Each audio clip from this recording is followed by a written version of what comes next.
The Palomar knot is super simple, but it also needs to be tied properly to make sure that it doesn't burn and chafe and like fray your line. So I want to show you guys exactly how to tie it using this oversized piece of string and this bolt right here. So what you want to do, first step, is double that line over, and you always want to give yourself plenty of tag line right here at the end so you have plenty of line to work with when you're tying this knot.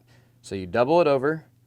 You're going to have to pinch it down nice and small when you're tying it with actual fishing line, and then pass it through the eye of the hook. And now this is exactly how I tie it to make sure that it doesn't burn my line. So what I do is I kind of flip my hand upside down and bring the line here and pinch it with my fingers.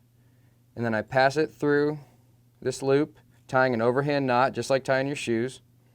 Now here's the next step. You open up this loop right here. And what I do is I actually grab the bait with my hand. So then even if I'm tying a bait with treble hooks, I can grab and cover those treble hooks, then pull them through the loop. So here's the final step and probably the most important aspect of tying the Palomar knot. I want to cinch this line up onto my finger right here before I pull everything down to the eye of the hook. This gets all my line even and compact right there. Now, final step, put your finger in right here, your index finger on your right hand, and cinch this knot down onto your finger semi-tight before you pull it all the way tight. And when you do this with actual fishing line, this part of the knot's actually going to flip up on top of itself. Then you always wet your knots and then pull it tight. And that right there is a perfect Palomar knot. Afterwards, obviously trim your tag end.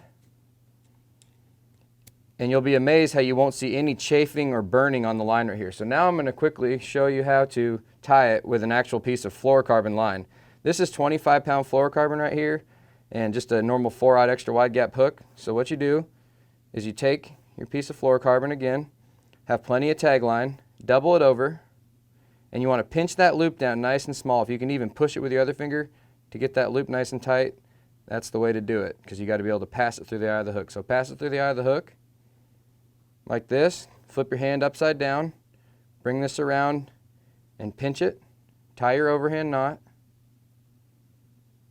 and then again, you're going to cinch that knot down on to your finger a little bit, grab the hook, pass it through, pull it right up, snug to your finger, keeping all the lines even, and then place another finger in here, cinch it down, and this is the key. Watch with the fluorocarbon how this knot will flip over on itself right here. It just flipped on itself, the knot's complete, wet it, and then pull it down.